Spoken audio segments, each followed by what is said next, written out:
Hello students, welcome to your economics class.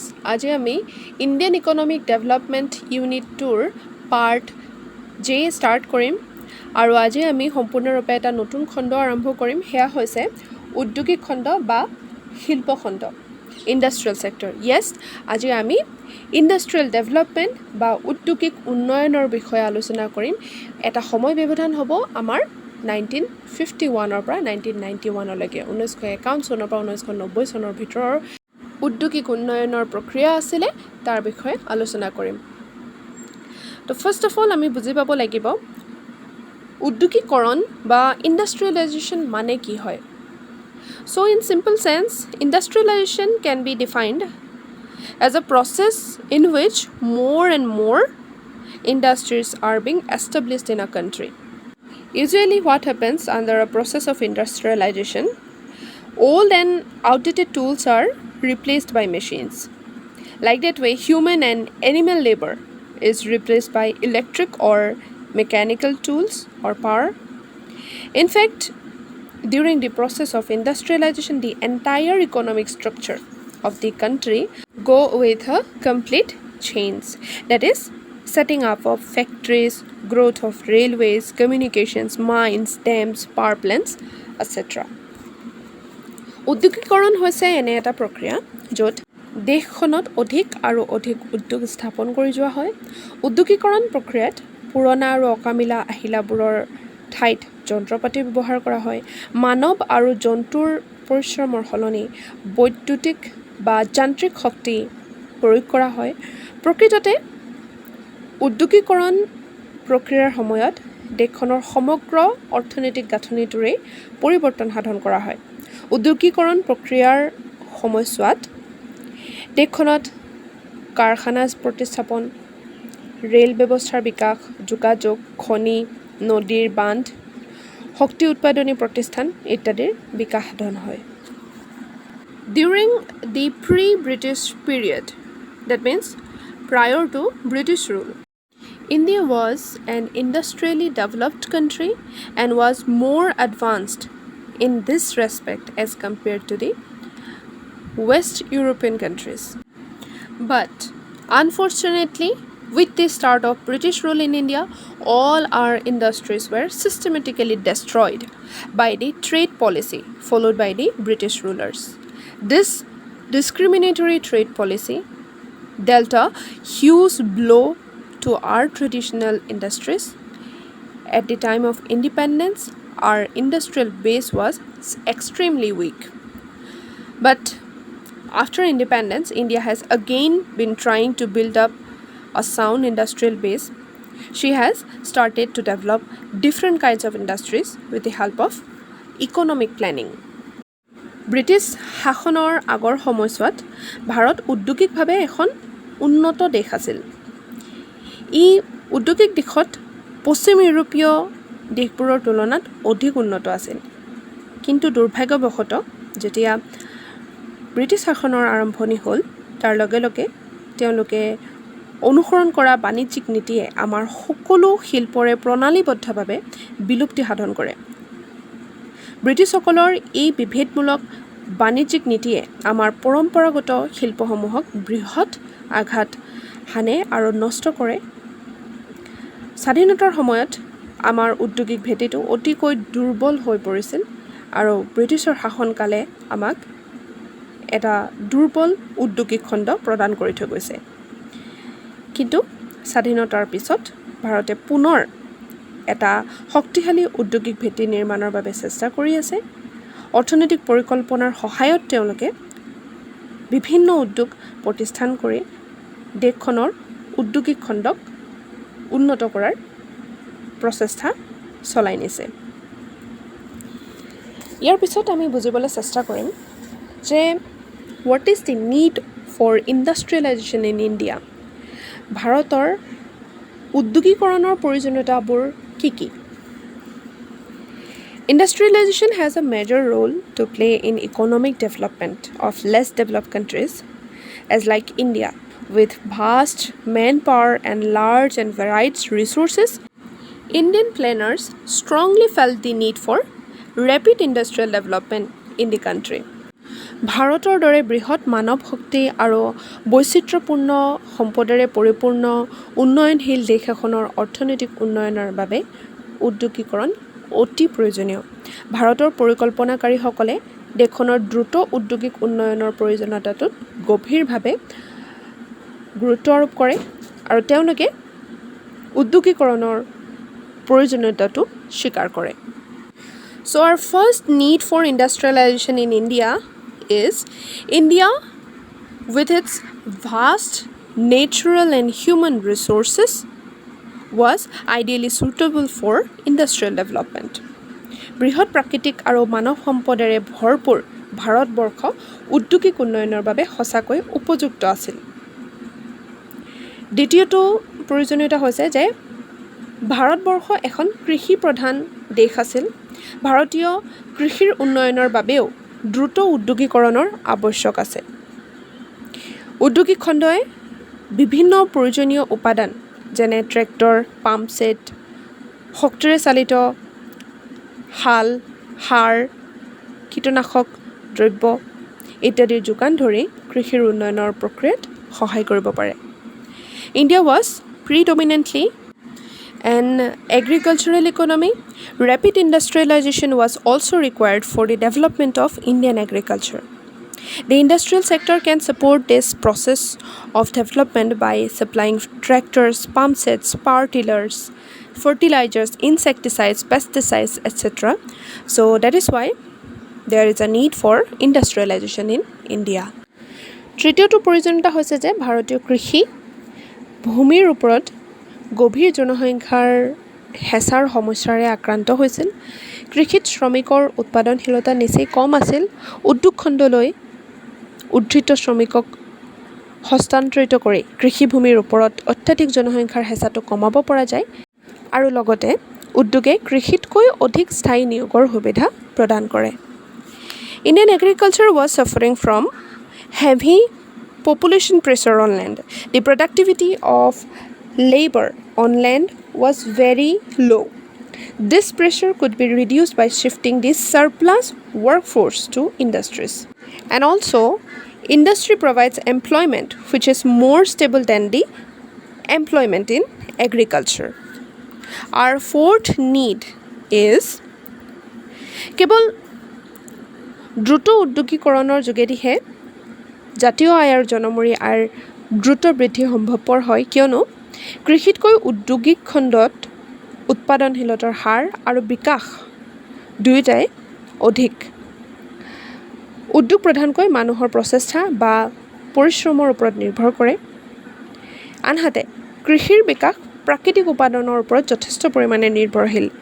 প্ৰাকৃতিক উপাদানে কৃষিৰ বিকাশ সীমাবদ্ধ কৰে। Rapid increase in national and per capita income would be possible only through rapid industrialization. It is because of the fact that productivity rate, or you can say the growth rates, are higher in industry than in agriculture. Industries mainly depend on men's efforts, while agricultural growth is restricted by the limiting factor of nature. And our last importance is industrialization promotes modernization and overall prosperity. উদ্যোগীকৰণে আধুনিকীকৰণ আৰু সামগ্ৰিক সমৃদ্ধি সাধন কৰে, সেইটো কাৰণে আমাক উদ্যোগীকৰণৰ প্ৰয়োজন। ইয়াৰ পিছৰটো টপিক হ'ব development strategies since independence under industrial sector. স্বাধীনতাৰ সময়ৰ পৰা অনুসৰণ কৰি অহা উন্নয়নী কৌশলসমূহ উদ্যোগিক খণ্ডৰ বাবে সেইসমূহ আমি ডিছকাছ কৰিম। স্বাধীনতাৰ পিছত পৰিকল্পনাৰ সময়ছোৱাত ভাৰত চৰকাৰে উদ্যোগিক খণ্ডৰ উন্নতিৰ বাবে লোৱা প্ৰথমটো নীতি বা কৌশল বা পলিচি হৈছে পলিচি অফ মিক্সড ইকনমি, মিশ্ৰ অৰ্থনীতিৰ নীতি। Right after independence, the government of India adopted the policy of mixed economy. And we all of us know the meaning of mixed economy. It is referring towards the economy where both the public sector and private sector coexist. So similarly, for our industrial sector also, that same policy works That means to bring sufficient growth and development, public sector and private sector both played a complementary role and thereby trying to gain sufficient industrial development and thereby economic development in our country. But during that time, private sector was not that much strong or doesn't have the required amount of resources to undertake the entire task of industrial development in a very massive scale. So it was public sector who undertook the commanding heights in the basic and heavy industries, and the public sector also covered the defense, welfare services like education and health, public infrastructure facilities like roads construction, railways, telecommunications, power, ports, etc. And also some of the bulk of industrial activities were remain with the hand of private sector, and like that way Indian government was trying to achieve development in industrial sector. আমি সকলোৱে জানো যে স্বাধীনতাৰ পিছত ভাৰত চৰকাৰে মিশ্ৰ অৰ্থনীতিৰ নীতি গ্ৰহণ কৰিছিলে, আৰু মিশ্ৰ অৰ্থনীতি কেনেকুৱা এখন অৰ্থনীতি সূচাই আমি সকলোৱে জানো, যিখন অৰ্থনীতিত আমি ৰাজহুৱা আৰু ব্যক্তিগত খণ্ড দুয়োটাৰ উভয়ৰে উপস্থিতি আমি দেখা পাওঁ, তেনেকুৱা এখন দেশক বা অৰ্থনীতিক আমি মিশ্ৰ অৰ্থনীতিৰ দেশ বুলি কওঁ। গতিকে যদি দেশখনে মিশ্ৰ অৰ্থনীতিৰ নীতিৰ আধাৰত নিজৰ অৰ্থনৈতিক কাম কাজ চলাইছে, তাৰ অৰ্থ এইটো যে সেই দেশখনৰ অৰ্থনৈতিক উন্নয়ন বা উদ্যোগিক উন্নয়নৰ বাবে তেওঁলোকে মিশ্ৰ অৰ্থনীতিৰ নীতিটোৱে গ্ৰহণ কৰিব। আৰু আমাৰ ভাৰতৰ উদ্যোগিক খণ্ডৰ উন্নতিৰ বাবেও দেখা গৈছিল যে ৰাজহুৱা আৰু ব্যক্তিগত খণ্ড দুয়োটাই এক পৰিপূৰক ভূমিকা পালন কৰিছিল। স্বাধীনতাৰ সময়ত বৃহৎ মাত্ৰাৰে উদ্যোগিক উন্নয়ন সাধনৰ দায়িত্বটো বহন কৰিবলৈ ব্যক্তিগত খণ্ডৰ ইচ্ছা অথবা ক'বলৈ গ'লে ব্যক্তিগত খণ্ডত তেনে পৰিমাণৰ সম্পদো নাছিল। সেইটো কাৰণে ৰাজহুৱা খণ্ডই মুখ্য আৰু গভীৰ উদ্যোগসমূহ স্থাপনৰ দায়িত্ব পালন কৰিবলগীয়া হ'ল।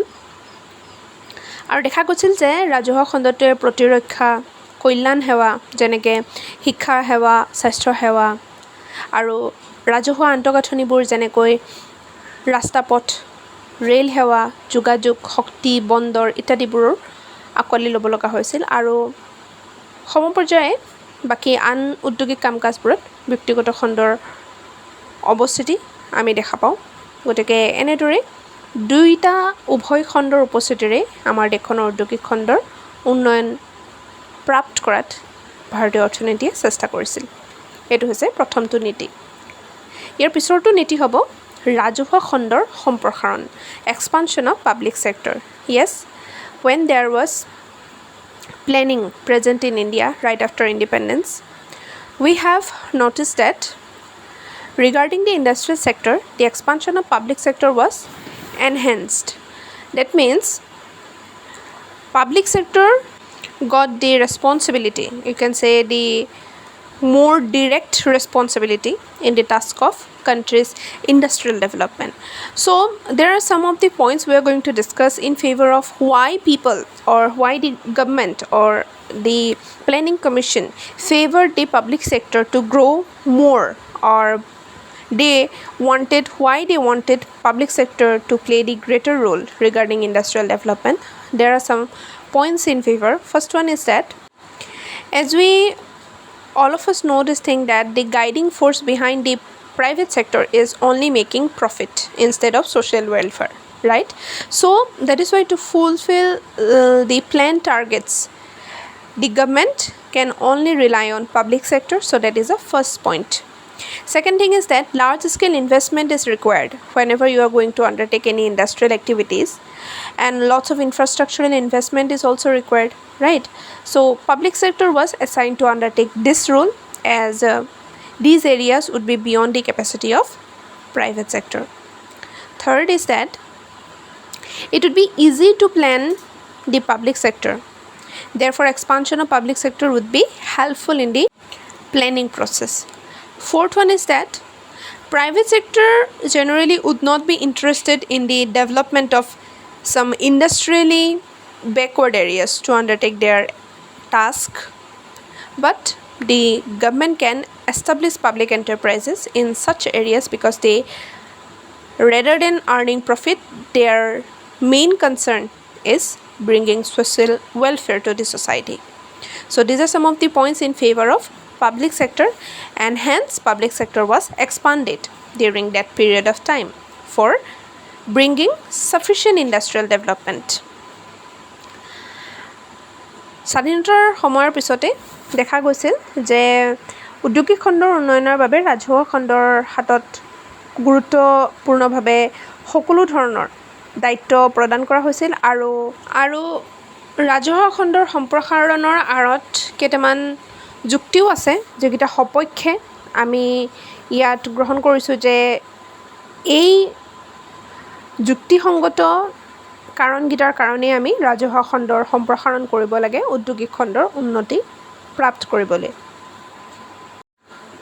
প্ৰথমটো যুক্তি হৈছে যে আমি সকলোৱে জানো ব্যক্তিগত খণ্ডৰ যিটো অভিপ্ৰায় বা চালিকা শক্তি সেইটো হৈছে কি লাভ আৰ্জন কৰা, সমাজৰ কল্যাণ সাধন কৰাটো নহয়। গতিকে পৰিকল্পিত লক্ষ্যসমূহত আমি উপনীত হ'বৰ কাৰণে চৰকাৰে ৰাজহুৱা খণ্ডৰ ওপৰতহে নিৰ্ভৰ কৰিব লাগিব বা পাৰিবও। সেইটো কাৰণে আমি ৰাজহুৱা খণ্ডৰ সম্প্ৰসাৰণক বেছিকৈ গুৰুত্ব দিছিলোঁ। দ্বিতীয়তে হৈছে যে প্ৰধান আৰু মুখ্য উদ্যোগ আৰু আন্তঃগাঁথনিবোৰত বৃহৎ মাত্ৰাৰ বিনিয়োগৰ প্ৰয়োজন হয় আৰু ৰাজহুৱা খণ্ডক এই দায়িত্বটো পালনৰ ভাৰ আৰোপ কৰা হয়, কিয়নো এই ক্ষেত্ৰবোৰ ব্যক্তিগত খণ্ডৰ সামৰ্থ্যৰ বাহিৰত আছিল। তৃতীয়টো ৰাজহুৱা খণ্ডৰ সম্প্ৰসাৰণৰ সাপেক্ষে যুক্তি হৈছে যে ৰাজহুৱা খণ্ড এটাৰ বাবে পৰিকল্পনা কৰাটো নিচেই সহজ। সেইবাবে পৰিকল্পনা প্ৰক্ৰিয়াটোৰ কাৰণে ৰাজহুৱা খণ্ডৰ সম্প্ৰসাৰণক আমি বেছিকৈ গুৰুত্ব প্ৰদান কৰিছিলোঁ। চ' আজি আমাৰ ছেশ্যনটো ইয়াতে শেষ কৰিছোঁ। নেক্সট ছেশ্যনৰ পৰা আমি এই নীতিসমূহৰ তৃতীয়টো নীতিৰ পৰা আৰম্ভ কৰিম। Thank you, students.